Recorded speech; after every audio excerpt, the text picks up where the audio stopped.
안녕하세요. 너무 길어서 컷했습니다. 이제 그 다음 강의를 계속 하겠습니다.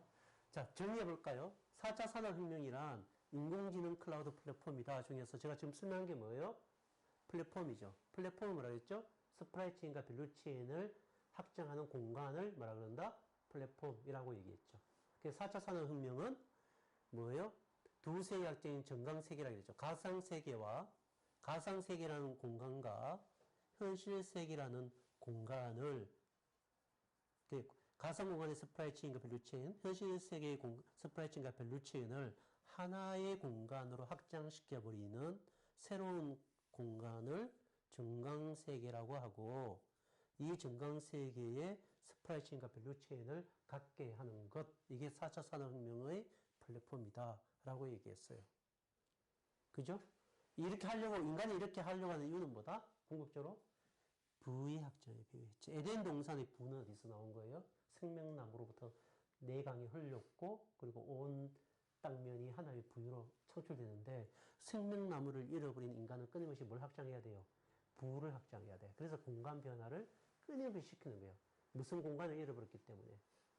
삼청천에 계신 하늘의 공간을 잃어버렸기 때문에. 그러니까 삼위 하나님이 계신 하늘의 보호자의 공간을 잃어버린 그 공간에 실종된 인간들은 자신이 주인이 되었기 때문에 선악과를 먹고 자기가 하나님처럼 되잖아. 그렇게 되었기 때문에 이 공간 세계에 끊임없는 부를 흘러보내는 스트리밍을 만들어야 돼, 사실은. 그죠? 그게 플랫폼이에요, 사실은. 근데 그 부를 갖고 가는 나라는 몇 개밖에 안 돼요. 그죠? 4차 산업혁명을 하더라도 G7 외에는 부자가 안 돼요. 가난 사람은 더 가난하게 될 거고, 4차 산업혁명의 공간을 지배한 사람은 더 부유하게 될 거예요. 그건 개인도 마찬가지고, 민족도 마찬가지고, 또 사회도 마찬가지일 거예요. 앞으로 그렇게 될 거예요, 사실은. 되게 중요하다라는 얘기를 해요. 근데 궁극적으로 이 공간을 유지하기 위해서는 그 5G와 6G라는 언어 소통이 돼야 된다는 거예요, 사실은. 5G는 뭐냐면 인간의 생물학적 그 반응 속도를 5G라고 해요. 그러니까 인공지능이 어떤 사물을 인식해서 자동차를 우리가 몰고 가다가 사람한테 딱 브레이크 밟죠.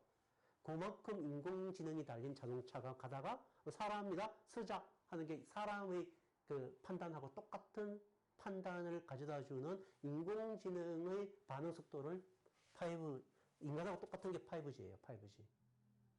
나중에 또 시간 되면 1G가 뭐고 2G가 뭐고 3G가 뭐고 4G가 뭐고, 그리고 이 플랫폼 안에서의 언어는 어떻게 변해왔는가라는 부분을 한번 다루면 좋겠죠. 네?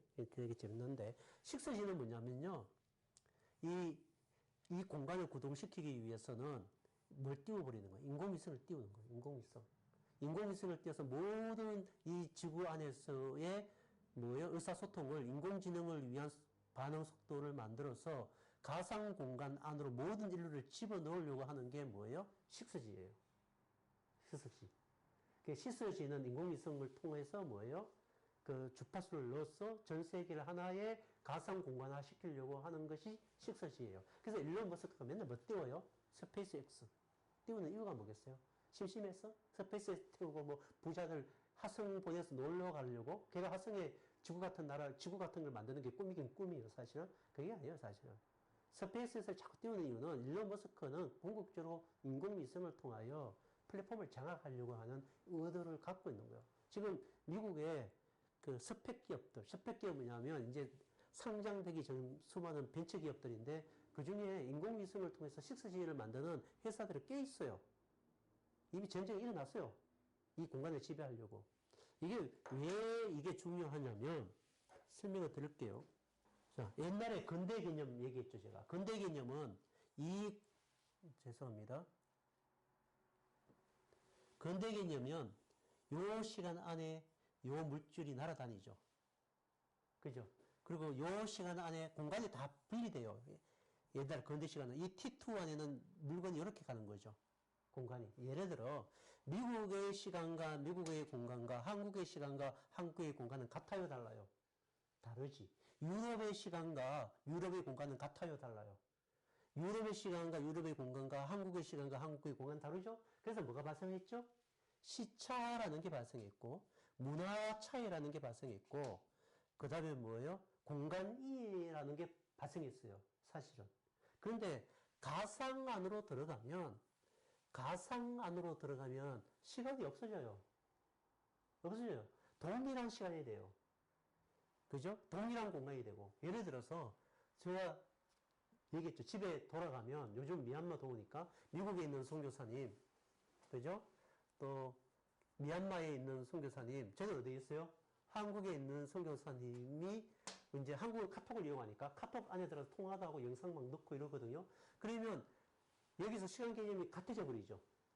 가상 공간에서는 한 시간이 되죠. 그리고 한 공간이 되어버리죠. 인공위성을 통해서 모든 시간이 분리되어 있고 공간이 분리되어 있는 이 모든 인류들을 5G나 6G를 통하여 하나의 공간 안으로 집어넣으면 어떤 일이 일어나죠? 엄청난 서프라이 체인과 밸류 체인이 일어나는 거예요. 바벨탑이 일어나는 거예요, 사실은. 말과 언어와 공간이 일치되는 거예요. 나중에 다루겠지만, BTX는 한국 사람이에요. 가상 공간 안에의 연예인이에요. 현실에서의 BTS를 얘네들이 만나본 적이 없어요. 어떤 인간인지. 얘들이 만나는 BTS는 가상 공간에서 만났고, BTS는 한국 사람이 아니에요. BTX는 가상 공간의 연예인이고, 여기에는 팔레스타인인, 한국인, 미국인, 영국인, 유럽인 애들이 다 들어와서 하나의 종족을 이루어요. 바뀌어진 개념이에요. 여기서 자기들끼리 얘기하고 사랑하고 BTS 노래 때문에 열광하고, 그리고 여기서 BTS를 소비해요. 시간이 없어져 버렸죠. 공간이 없어져 버리고 문화 차이가 없어지고 종족 차이가 없어지는 새로운 세계가 열렸죠. 이걸 구동시키려면 6G로 가야 되는 거예요. 그리고 6G로 가게 되면 뭐가 생기냐면, 지금은 4G고 5G고 이러기 때문에 핸드폰에 있는, 예를 들어서 여러분 정보는 여기 핸드폰에 있는 어디에 저장되지? 컴퓨터의 데이터에 저장되죠. 데이터 용량 높여주세요. 맨날 이런 얘기하죠. 데이터 용량이 무거이 높아지죠. 그런데 6G로 가면 클라우드 안에, 지금 플랫폼 얘기했죠. 클라우드 안에 우리의 모든 이걸 다 저장시키고 부르면 바로 와. 시간이 안 걸려. 버플링이 없어. 그러면 이 안에 저장할 필요가 있어, 없어? 없죠. 그러면 애플의 최종 목적은 하나의 뭐가 된다 그랬죠? 글라스야, 글라스. 그러니까 이 영상을 줬으면 좋겠는데 글라스가 돼. 뒤에 이게 뒷면이 필요가 있어요, 없어요? 이 뒷면이 필요가 없어. 왜? 클라우드가 이 뒷면의 역할을 다 해버려. 그래서 뭐예요? 그냥 이 하나의 유리예요, 유리. 이 유리를 큰 유리에 딱 붙여. 그럼 그냥 바로 영어가 돼, 이게. 그러니까 뭐, 폴드북 폰, 뭐, 맥북, 이런 게 필요가 없어요. 미래 세기는. 그리고 딱 떼어. 그리고 자동차를 타잖아요. 그럼 자동차에 자기가 딱 이미 애플의 스태그플래션이 자동차에 만들어진 건 아시죠? 이미 전기자동차에 지금 애플의 스태그플래션 하면 애플의 모든 웹이 자동차에 연동이 되어 나타나요. 그래서 애플의 스태그플래션을 BMW라든지 이런 자동차들이 지금 MOU를 맺어서 그 연동 체계를 지금 써요. 그럼 애플의 웹으로 자동차를 열어. 키도 뭐야? 내 차 쓸래? 그래서 내가 이 키를 딱 줘버리면 그냥 핀 날아서 당신의 핸드폰 속에 키가 가요. 그럼 쓰는 거 시간을 내가 설정해놔. 12시간. 이러면 12시간이 이렇게 없어져. 운전을 못해. 렌트카가 얼마나 좋아? 뭐 렌트차 빌려 갈게요. 필요 없어. 지가 자율주행차 가. 키 갑니다. 하면 톡 줘. 그리고 계약이 뭐 3일이네. 3일만 딱 키를 저장해놔. 안 오면 안 걸려. 그럼 이거 하루 더 연장할게요. 돈 넣었어요. 그러면 돈 딱 들어오지? 그럼 톡톡 누르면 꼭 들어오고. 뭐 이런 세상이 열려요, 사실은. 우버가 누굴 그 자동차의 플랫폼 속에서 누구의 앱 구동을 쓸까? 애플이겠지. 그러니까 애플이 카를 만든다는 것은 가상 공간을 가지는 차예요, 이거는. 그러니까 제조업이 아니다. 그러니까 테슬라가 제일 겁내는 게 누구겠어요? 애플이겠죠. 애플. 요즘 떠도는 소문에 애플이 폭스바겐하고 같이 차를 만들겠다. 이런 루머가 떠돌고 있어요. 폭스바겐은 가상 공간이 필요하고, 애플은 가상 공간을 갖고 있는데 자동차 바디라든지 이 배터리라든지 이게 없잖아. 지금 폭스바겐은 전고체 배터리 회사 컨덴스케이프라는 회사를 샀다고. 이게 전고체 배터리예요. 그래서 2025년에 전고체 배터리로 가겠다 이렇게 선포를 했거든요. 이미 컨텐서스케이프가 빌리 게이츠가 투자를 했어요. 미국 회사인데. 그러면 애플은 가상 공간 제공, 폭스바겐은 뭘 주면 자동차의 그 제조를 하면 둘이가 합작하면 오프라인과 온라인을 잡아먹겠죠. 이런 루머가 떠돌고 있다니까요, 지금. 시중에. 못 들었죠, 여러분? 시중에 떠돌고 있어, 지금. 응? 옛날에 폭스바겐하고 애플이 한번 합작한 적이 있대요. 응? 하여튼, 그건 별 재미없는 얘기고. 그러니까, 4차 산업혁명은 뭐예요? 하나의 시간과 하나의 공간을 만들었다는 얘기예요. 이 안에 뭐가 구동되고 있다? 플랫폼이 구동되고 있다라는 거예요. 그러니까 왜 5G와 6G로 가는지 이해가 되시죠, 이제? 응? 그죠? 그 다음 두 번째가 뭐냐면, 그냥 통과할게요. 그 다음에 뭐냐면 인공지능 클라우드인데 클라우드가 뭔가를 설명해 드릴게요. 클라우드는 사실 여러분 잘 아는 빅데이터예요, 빅데이터. 빅데이터는 뭐냐면, 자, 시간 아끼기 위해서, 자, 우리가 플랫폼의 공간이라는 게 서플라이체인과 밸류체인이라고 했죠. 이 플랫폼이 구동이 되는데, 이렇게 구동이 되죠? 이렇게 구동이 되는데, 학교, 뭐, 스마트 도시, 스마트 바이오, 병원, 스마트 팩토리, 물류, 자율주행 자동차, 인간의 모든 행동 반경의 데이터를 어디가 저장하는 거예요? 클라우드가 저장하는 거예요. 이게 빅데이터예요, 사실은. 네? 그러니까 우리가 대부분 빅데이터 센터라 그럴 때 이게 클라우드예요. 예를 들어, 제가 유럽을 여행을 갔잖아요. 그게 우리 아들놈이 뭐라 했냐, 아빠, 나는 한국 음식이 너무 좋아. 뭐 프랑스 음식 별로 싫어. 아니, 그런데 난 프랑스 음식도 먹고 해야 되잖아, 그죠? 그 이놈의 새끼가, 아빠, 저는 오늘 개인적인 김치찌개가 먹고 싶어요. 돼지 김치찌개를 먹으면 안 돼요? 프랑스에서 돼지 김치찌개를 어떻게 먹어? 근데 먹을 수 있죠. 제가 뭘 했겠어요? 구글링에다가, 구글 맵 있죠. 구글 맵을 딱 띄우고, 거기에 김치찌개를 쳤어요. 한국 코리안 레스토랑에서 치니까, 우리 집 호텔이 여러 개 있으면, 우리가 묵었던 호텔에 있으면, 이 근방에 수십 개의 점이 찍히는 거예요. 한국 식당에 다 찍혀. 어? 그리고 김치찌개 메뉴를 딱 집어넣으니까 얘가 골라줘요. 김치찌개 잘하는 집을. 한 몇 개를, 그러니까 걸어가야 되니까 주변에 있는 걸 이렇게 나오겠죠. 거기에 뭐가 있는 거예요? 수많은 사람들이 그 김치찌개를 먹고 맛이 어떤지를 올려놓는 뭐예요? 평가의 자료들이 수없이 뜨는 거예요. 누구는 사진까지 찍어갖고 올렸어요. 그래서 내가 또 누워서 그걸 이렇게 본 거야. 보니까, 아, 이 집이다. 야, 가자. 이 집 김치찌개 맛있단다. 가자. 그래갖고 뭐요? 이 집을 찾아가는 뭘 눌러요? 걸어가기 맵을 누른 거야. 그러면 걔가 짝짝짝 줄 꺼서 인도해야 해요. 그럼 그거만 보고 가니까 딱 나와요, 진짜로. 먹으면 진짜 맛있어. 그럼 이 수많은 이 식당에 대한 데이터를 어디에 저장하고 있는 거예요? 구글은? 구글의 클라우드에 이게 저장되어 있는 거예요. 사실은.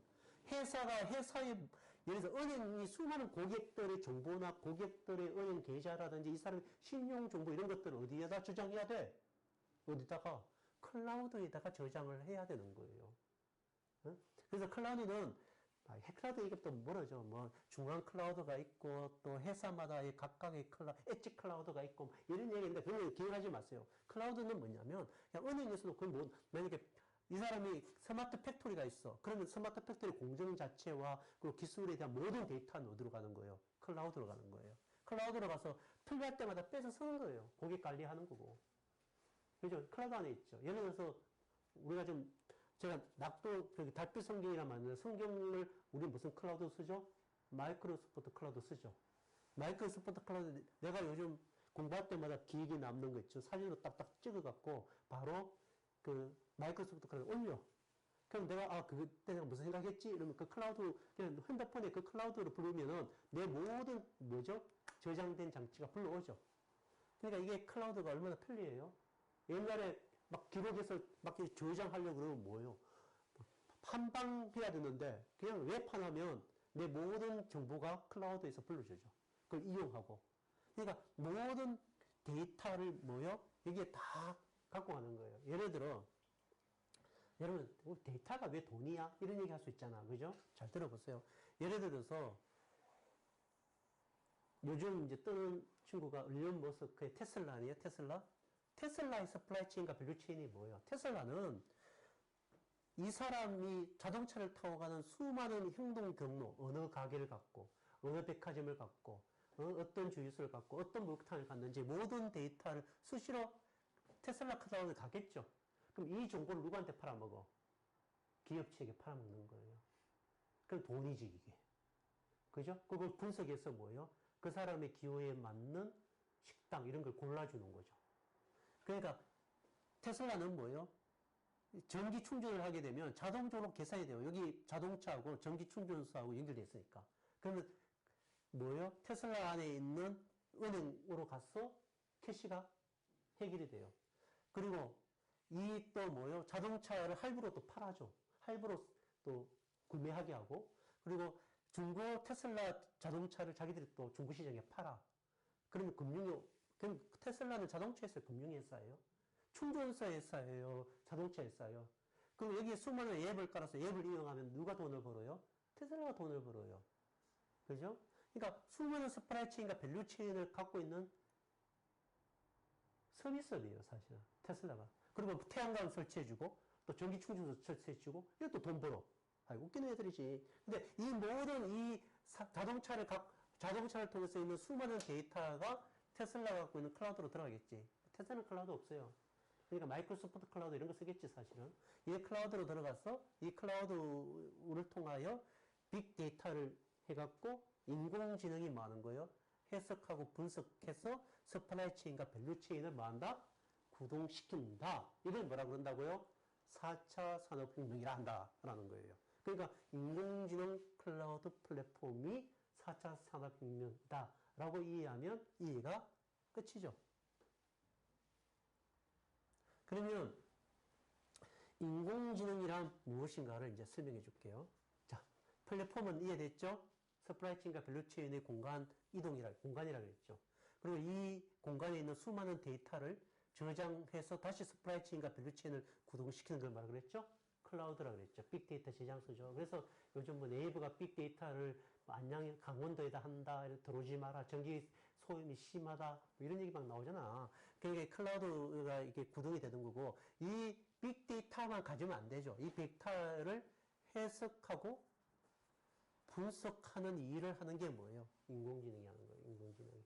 그래서 얘가 솔루션을 해줘. 어떻게 하라고. 기업체에게. 그러면 그걸 근거로 해서 이 서플라이 체인과 밸류 체인을 계속 가동시키는 일을 하는 거예요. 그게 인공지능인데, 인공지능이나 클라우드를 구동시키는 핵심 소재가 뭐죠? 효정이, 뭐지? 응? 그렇지. 공부를 이제 했으니까 아는 거지, 이게. 놀랍다, 총신대학생이. 반도체. 그죠? 반도체. 반도체는 크게 세 가지가 있다 그랬죠. 응? 세 가지가 있다 그랬어요. 많은데, 여기 핸드폰에 들어가는 것은 에피 반도체예요. 여기 안에 반도체가 들어가, 사실은요. 이게 지금 애플이 반도체까지 만들었다고? 애플이 자동차 반도체까지 만들려고 그래요, 지금. 그럼 어떻게 애플이 반도체 회사가 되지? 이게 놀라운 일 아니에요, 사실은? 근데 반도체는 CPU가 있고, GPU가 있고, 하나가, 이건 시스템 반도체, 크게 얘기하는 거예요. 지금 이건 시스템 반도체라, 시스템 반도체. 하나가 뭐냐면, 뭐요? 이거 메모리 반도체예요, 메모리 반도체. 메모리 반도체의 역할은 뭐냐면, 이게 저장고예요, 저장고. 그러니까, 어떤 데이터를 저장하는 반도체는 뭐예요? 메모리 반도체고, CPU와 GPU는 뭐냐면, 요거는 내가 뭐라 했죠? 직렬연산. 쉽게 얘기해 줄게요. 이거는 병렬연산.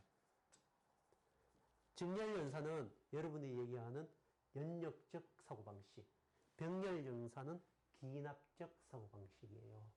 그러니까 이 GPU는 어디다 이게 연산을 해서 판단하고 기준하겠죠? 해석하고 메모리에 있는 데이터를 반도체 데이터를 끄집어내서 얘들이 연산하고 작동하고 판단하는 거예요. 그러면 사실은 자율주행 자동차, 드론 이런 거 있으면 CPU와 GPU가 많이 사용돼요. 메모리가 많이 사용돼요. 메모리는 사실 클라우드를 위해서 많이 사용되는 거고 구동하고 판단하고 인공지능으로 통해서 어떤 일을 하는 것은 CPU와 GPU가 많이 사용해요. 우리나라 삼성이나 SK 하이닉스는 메모리 반도체 사용해요. 이게 없어요, 이게. 전 세계 반도체는 이게 돈을 다 먹어요, 사실은. 응? 그러니까 CPU나 GPU라는 이 반도체를 통하여 뭐예요? 연산하고 구동하는 거예요. 그러니까 그래픽, 예를 들어서 여러분 말하는 화면에 나오는 그 뭐죠? 내비게이션은 CPU가 많겠어요? GPU가 많겠어요? 그냥 GPU예요, GPU. 왜냐하면 여기저기 수많은 건물들이 막 나오고 도로가 나오잖아. 이 모든 것들은 병렬적인 거예요, 사실은. 네? 순간적으로 집어내 이거는 뭐지? CPU야. 그러니까 예를 자율주행 자동차가 나온다면 CPU와 GPU가 다 들어가는 거예요, 사실은. 근데 자동차 안에 있는 이 CPU와 GPU의 반도체와 이 클라우드 안에 있는 인공지능 클라우드와 연동이 돼서 뭐예요? 판단을 내리는 거예요. 스스로 판단 내리기도 하면서 얘가 갖고 있는 데이터 정보를 통한 판단이 또한 간섭되기도 하는 거예요. 나중에 자동차가. 하여튼 뭐 그렇게 바뀐다. 그럼 인공지능 클라우드 플랫폼이라고 이제 이해가 됐죠?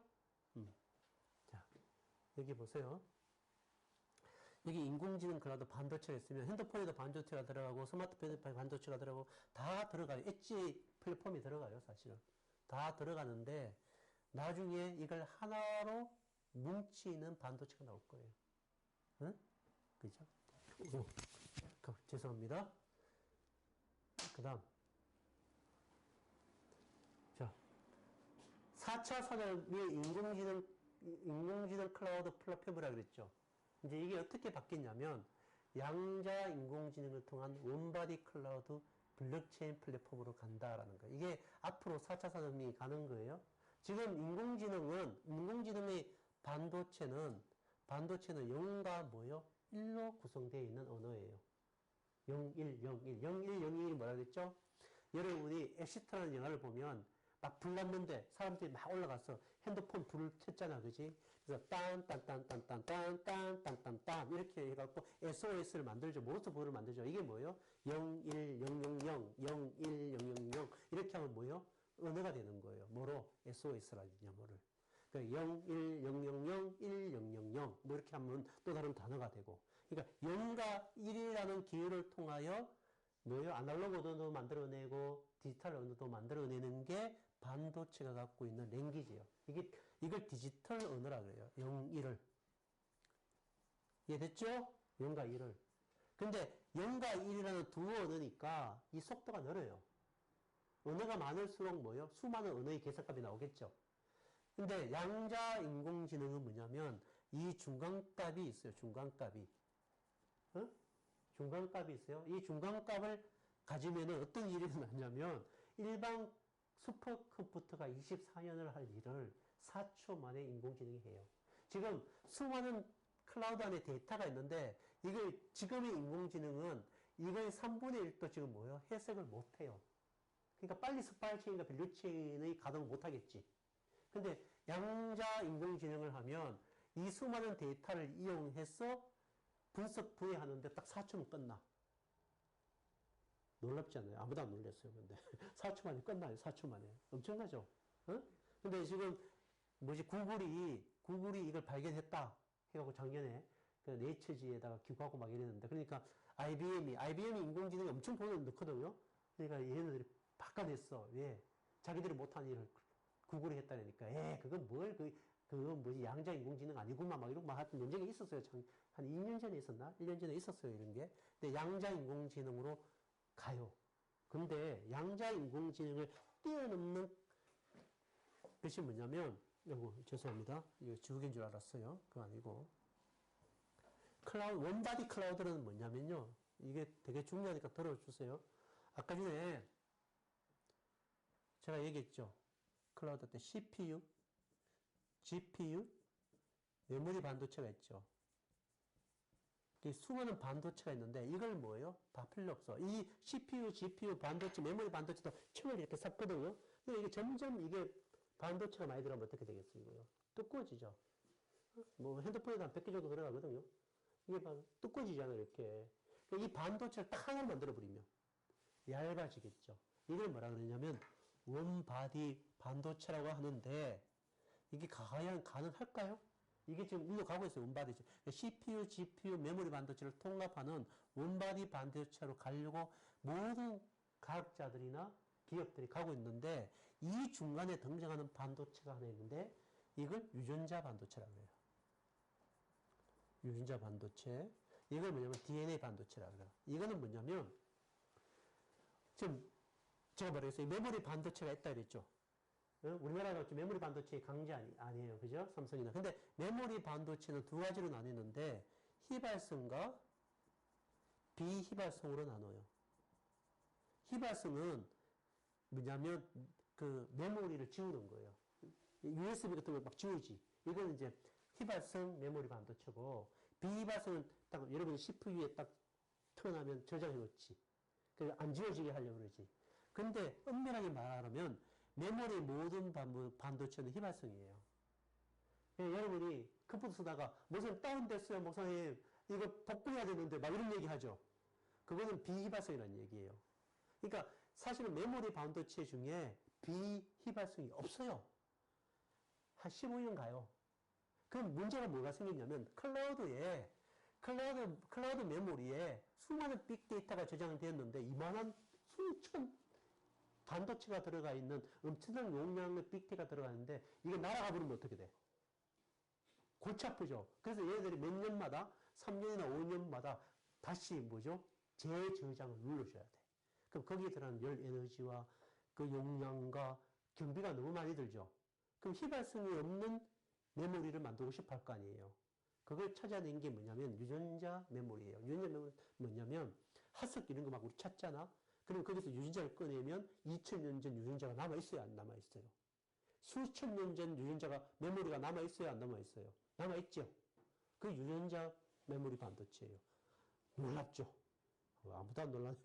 수천 년 전 반도체예요. 그죠? 그 막 남아있는데 거기에서 착안해서 그 생물학적인 유전자의 연기서열 A, T, P, G 뭐 이렇게 돼요. 4개의 연기서열이. 이것하고 0과 1을 결합하는 반도체를 뭐라 그런다고? 유전자 반도체인데 이 반도체가 만들어지면 메모리 반도체는 어떻게 될까? 끝이야. 삼성과 SK 하이닉스는 끝이야. 왜? 이 반도체는 얇다. 이 반도체는 저장 용량이 너무 엄청나.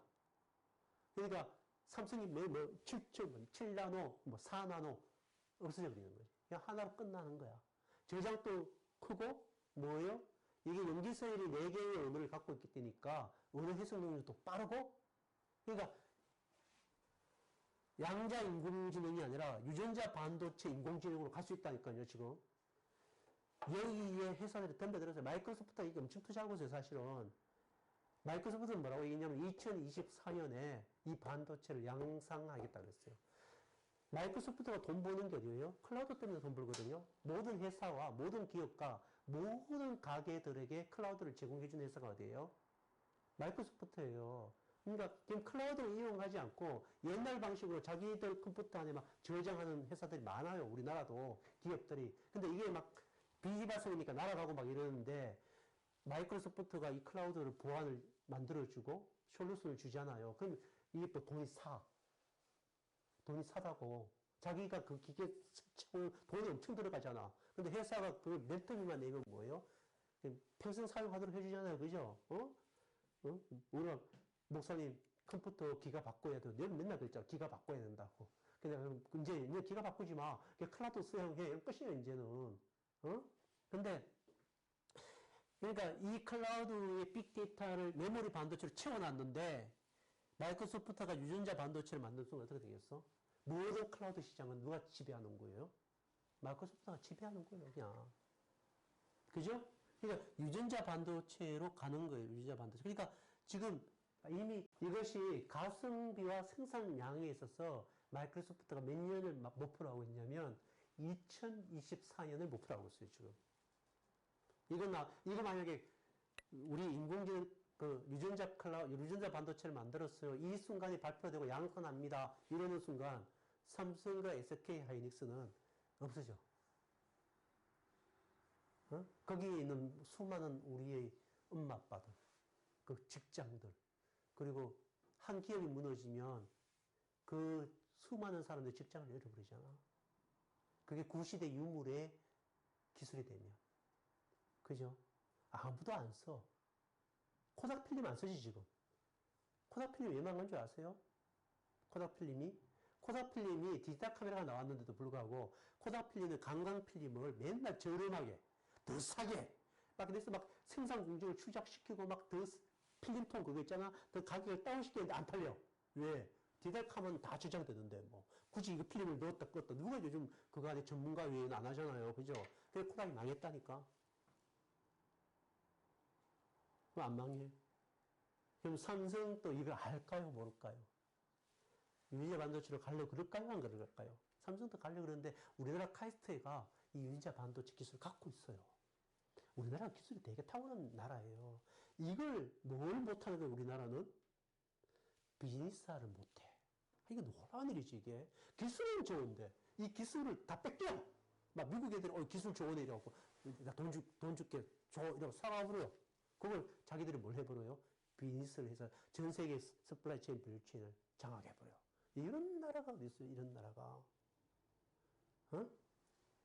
이게 미래의 먹거리인데, 공간 지배력 아니에요? 자, 말을 많이 했네. 그래서, 블록체인 플랫폼은 뭐냐면, 아까 얘기 다 했어요. 블록체인 플랫폼은 사실은 디지털 화폐를 통하여 전 세계의 모든 그 서플라이 체인과 밸류 체인을 구동시키는 거예요. 사실 중앙은행이 필요 없는 체인이 블록체인이에요. 내 안에 있는 계좌를 통하여 서로 전 세계 러시아, 루블로 바꾸기 필요도 없어. 그냥 갖다, 이게 사실 디지털 화폐죠. 이래서 모든 서플라이 체인과 블록체인을 만들 수 있는 게 블록체인이에요. 사실 블록체인으로 가요. 근데는 이 플랫폼이 등장해야 되는 거예요. 그래서 앞으로는 양자 인공지능 내지 유전자 인공지능을 통한 원바디 클라우드 블록체인 플랫폼으로 간다는 미래 세계는. 그러면 지금 뭐예요? 인공지능 클라우드 플랫폼에서 이거 지금 오지도 않아서 10%도 안 왔거든요, 지금. 10%도 안 왔어요. 이런 가상 공간 안에 이 플랫폼이 10%도 지금 채 안 왔어요. 아직까지 90%가 아직 안 왔다는 얘기잖아. 예를 들어서 아직까지 제조업을 하고 있는 수많은 나라들이 있잖아요. 90%도 안 왔어요. 이 90%가 아직도 안 왔는데 나중에 이렇게 바뀐다면 어떻게 되겠어요? 완전히 이 공간의 생태계가 바뀌어 버리겠죠. 그런 세상이 오고 있다라는 거예요. 제 얘기는. 이거는 뭐냐면 그 일론 머스크가 생각하는 이 기발한 생각인데 인간의 뇌에다가 뭘 집어넣어 버리는 거예요? 인공지능 칩을 집어넣는 거예요. 이미 1000개를 집어넣는 성공했어요. 돼지에게 2000개가 집어넣었잖아요. 이번 돼지에게. 그 돼지 끌고 나왔잖아요. 돼지에게 왜 집어넣는 거야, 근데? 하여튼 2000개 이런 걸 집어넣어서 이제 우리 사물 필요 없이 인간이 생각하면 그냥 되는 거야. 그 여러분 생각하는 게 아이언맨 생각하면 돼. 아이언맨이 그 뭐죠? 이렇게 딱 하다가 이렇게 안경 딱 끼고 야 그거 어떻게 해서 불러봐 이러면 팍 안경 소리 팍팍팍 나오고 막 옛날 과거 기억 나오고 이러죠. 없어져 딱 없어지고 그리고 뭐지? 그 여자한테 전화 연결해봐. 그러면 연결을 하면 전화기도 필요 없어. 그냥 말하는 게 전화가 돼. 왜? 머릿속에 뭐가 들어가 있기 때문에. 인공지능 클라우드가 들어가 있기 때문에. 얘 인공지능, 머릿속에 있는 AI와 인공지능 AI와 연결돼서 움직이게 하는 것이 뭐예요? 공부할 필요 없지. 수학 문제 딱 보는 순간 인공지능이 다 해석해줘. 와, 놀라워라. 그지? 근데 일론 머스크가 이걸 하려고 그래요, 지금. 회사를 이미 세웠고, 돼지에게는 2000개인가? 이 칩을 이미 꺼버렸어요. 이게 장점은 뭐냐면, 예를 들어서 뇌로부터 시작해서 척추신경이 연결되어 있잖아요. 그러니까 척추마비라든지 이런 사람들은 이 칩을 세우면 걸어가. 왜? 뇌가 척추신경 속에 연결하는 그 연결망이 끊어졌는데 인공지능이 그 연결시켜 버리는 거야. 그래서 미국에서는 뭐냐면 지체 부자유나 장애우나 이렇게 식물인간이나 이런 사람에게는 인공칩을 넣어도 된다라고 미국은 법적으로 허가를 때렸어. 대신 살아있는 사람에게는 안 된다라고 법으로 만들었어요. 아주 놀라운 일이에요. 그죠? 예, 가능하다라고 있어요. 생물학적으로 이게 하반신이 마비된 사람이나 의료 목적으로는 AI 칩을 인간의 뇌에 꽂을 수 있다. 왜 침해 방지도 되니까. 그렇게 되어 있지만 산 사람에게는 집어넣지 못한다는 거예요. 유전자 반도체의 좋은 점은 메모리도 가능하지만 메모리가 비발성이 돼버린다고 했죠. 어디에 더 좋아? 인간의 염기세혈과 인간의 유전자를 해독하는 데는 유전자 반도체가 최고야. 그래서 이 유전자 반도체가 어디에 서 있냐면 의학 클라우드에 서요. 의학 클라우드 플랫폼에 쓰인다니까. 그러면 이 의학 클라우드의 플랫폼 획기적인 변화가 인공지능, DNA 반도체, 유전자 반도체면 생기는 거예요. 그러니까 마이크로소프트가 혼자 일하겠어? 유전자를 연구하는 회사와 같이 일하겠어요? 답이 딱 나오지. 유전자 연구하는 회사와 같이 마이크로소프트가 유전자 반도체를 개발하고 있고, 이게 개발하는 순간 인간의 모든 몸을 해독해버려. 그리고 여러분이 무슨 병에 걸릴지를 얘가 해석해줘. 그래서 미리 예방하도록 예방의학 쪽으로 들어가고 있는 거예요. 그러면 의학 시장의 플랫폼이 완전히 바뀌겠죠. 아무도 안 놀랬어. 내가 놀랬고. 봅시다. 자, 그 다음에 결론 바로 들어갔어요, 여러분. 4차 산업혁명이란 증강세계를 만들기 위한 인공지능 클라우드 플랫폼을 4차 산업혁명이라고 한다. 여러분 정의를 내렸어요. 딱 정리가 되죠, 이제. 그리고 여기 4차 산업의 증강 공간에 맞는 정치, 경제, 금융, 법령, 예술, 교육, 종교의 변화가 일어나고 있어요, 지금. 일어나고 있으나 이 공간 안에 인문학적이고 신학적 교철이 없으면 죽은 공간이다. 기술적 공간은 부를 확장할지는 모르지만, 부의 확장을 위해서 기술적 공간을 확장한다 그랬죠? 확장을 할지 모르지만 부의 확장이 뭐는 아니기 때문이다. 행복은 아니기 때문이다. 이 부의 확장의 공간 안으로 진정한 행복의 확장이 되려면 이 문학과 예술의 응답이 있어야 한다는 거예요. 그래서 4차 산업의 최고의 정점은 제가 뭐라 보냐면 아트라고 보는 거예요. 아트는 아름다움에 대한 이야기이기 때문에. 행복과 아름답다라는 단어는 히브리어적으로 동의적이죠. 무슨 단어라고 했죠, 제가? 토브라고 얘기했죠. 토브는 행복하다, 아름답다, 만족되다라는 거예요. 그런데 이 예술로만 이 부의 확장의 공간의 아름다움을 얘기할 수 있는가? 그 예술을 또 이끄는 것은 뭐다? 하나님의 최고의 아름다움이신 하나님의 아름다움이라는 신학이 이걸 이끌 때 비로소 4차 산업의 이 공간은 타락하는 공간이 아니라 정말 참 인간이 살만한 공간으로 바뀔 수 있다라는 것이 저의 요지죠. 여기 내가 들었듯이. 그죠?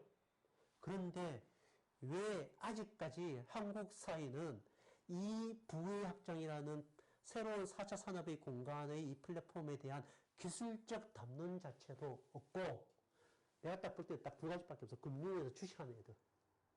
조금 4차 산업의 섹터가 바뀌는 게 일로 투자하려고 하는 금융 파트에서 전부가 아니라 주식을 하는 사람들. 또 하나가 뭐냐면 기업들이에요. 기업들은 이거 안 하면 죽으니까.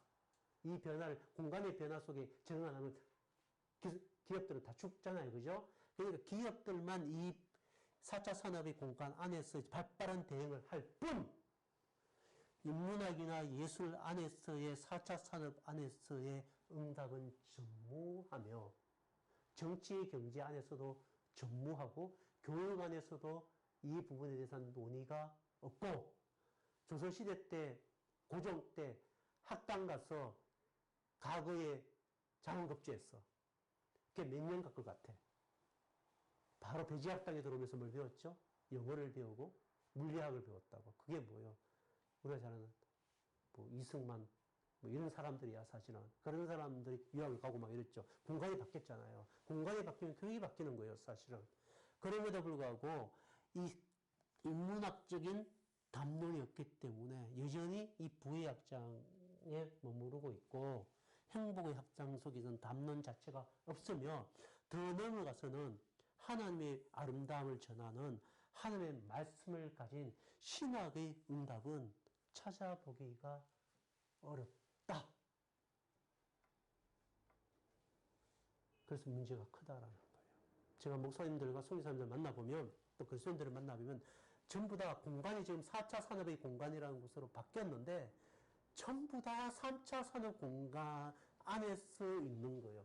코비드19라는 것은 4차 산업의 공간을 옮겨가는 촉진제는 됐지만 코비드가 없어진다고 해서 4차 산업의 공간으로 것을 막는 건 아니에요. 근데 전부 다 내 친구들도 만나보면 코비드가 없어지면 이 얘기는 뭐냐면 다시 옛날 시절이 올 것이다 라고 얘기하는 거예요. 옛날 공간이 올 것이다. 옛날 공간 안 옵니다. 이제 안 와요. 왠 줄 아세요?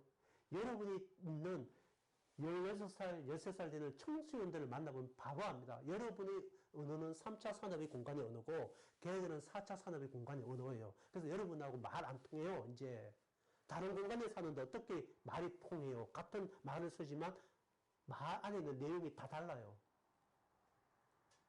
다르다니까요. 이걸 못 느끼시면 여러분 골치 아파요. 내가 볼 때. 선교지에 가도 선교지는 여러 공간이 있어요. 농경문화의 공간이 있고 도시라는 4차 산업의 공간이 있고 제조업이 있고 수많은 공간이 있지만 대부분의 젊은이들은 어느 공간 안으로 들어오는 거죠? 핸드폰을 드는 순간 4차 산업의 공간 안으로 애들이 들어와 있어요. 미얀마에 제가 온라인 수업 이른바 가상 공간 안에서의 교육의 시스템을 지금 구축을 했는데 우리 선교사님들하고 애들이 다 이 가상 공간 안의 교육을 받아요. 그 미얀마에서도. 왜? 다 뭐 갖고 있어요? 페이스북하고 인스타그램하고 구글링하고 유튜브하고 핸드폰 갖고 있으니까. 걔들이 미얀마 90% 이상이 농경사회임에도 불구하고 이미 젊은 애들은 어느 공간 안으로 들어와 있다? 4차 산업의 공간 안으로 이미 들어와 있다는 얘기예요. 그리고 그들의 4차 산업의 공간의 언어와 3차 산업의 공간의 언어는 달라요. 같은 말을 써도 언어는 달라요. 그걸 우리가 파악하지 못하면 복음을 전할 길이 되게 어렵고 우리는 이 인문학적인 행복에 대한 대답과 최고의 아름다우신 하나님의 대답인 신학에 대한 대답이 없다면 앞으로 힘들다. 그러면 4차 산업을 잘 이해해서 이들에게 어떻게 우리는 아름다움에 대한 구원을 얘기하고 또 가장 최고의 아름다우신 아트 중에 아트이신 최고의 아름다우신 하나님의 아름다움을 전해주는 투부의 아름다움을 우리가 얘기해 줄까를 고민하는 시대가 도래했다라는 것을 제가 얘기합니다. 사실은 뒷부분에 예를 들어 순페터 얘기 막 제가 여기 넣었는데 순페터 얘기를 왜 했냐면 순페터는 4차 산업의 혁명 속에 어떤 정치 경제 구조를 가져야 할지를 얘기할 학자예요. 여러분은 민주주의가 몇 년 됐어요? 지금 한국에 온 지가 100년 됐죠. 100년 전만 가면 우리나라의 공간은 정치제도가 뭐였어요? 왕정이었어요. 왕정. 예를 들어서 이 왕정의 공간 안에 살아가는 사대부에게 민주주의를 얘기하면 아마 머리에 맞아 돌에 맞아 죽었을 거예요. 아니 감히 반역죄를 왕을 하는 죄를. 민주주의 우리는 이후에 신법이라는 게 있기 때문에 신법에 맞는 성문법이 가야 돼요. 이 얘기하면 또 길어지는데 이 법이 신법의 다스림 속에 하나님의 법 속의 다스림 속에 성문법이 나와요. 사실은. 그런데 제가 조지프 순페터는 노벨 경제학상을 받은 사람이에요. 이 사람이 4차 산업에서의 정치 구조는 어떻게 가야 하는지를 얘기한 사람이고 이 담론 자체는 계속 우리에게 4차 산업 공간에게 인간에게 행복을 주는 정치 제도는 어떤 것이냐는 아직까지 논의도 안 됐고 아직까지 결과가 없어요. 제가 볼 때는. 예를 들어서 우리 지방자치제도 하죠. 우리나라의 지방자치제도가 들어온 지가 몇 년 돼요? 시장을 우리가 민간인이 뽑는 게 몇 년 안 되죠? 우리는 수백 년 전부터 된 것 같아요. 스마트폰 들어온 지는 몇 년 돼요? 10년밖에 안 돼요. 우리는 너무 익숙해져 있는 거죠. 그게 아니라는 거예요. 그러니까 제 얘기는 이 사람이 쓰는 게 캐피탈리즘, 소셜리즘, 데모크라시라는 책을 썼어요. 이게 서울대 그 고전 읽기에 들어갔어요. 100개의 고전 읽기에 이 책이 서울대생이 읽어야 고전 필독서에 들어가 있어요. 사실은. 제가 왜 이 얘기를 자꾸 하냐면 이 사람이 지금 논의되는 이유는 4차 산업이라는 공간 안에 어떤 정치 제도를 갖는 것이 인간에게는 가장 바람직한가를 이 사람이 얘기했기 때문이에요, 사실은.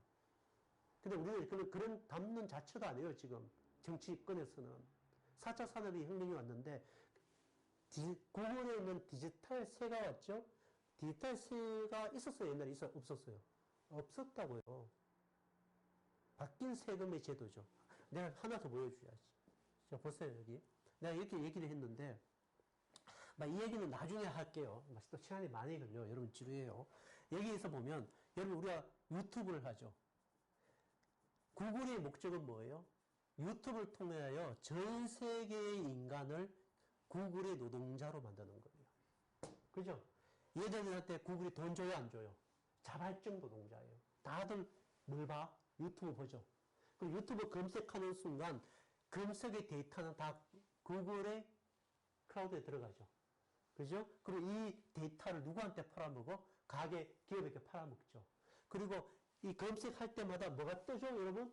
수많은 광고가 뜨죠.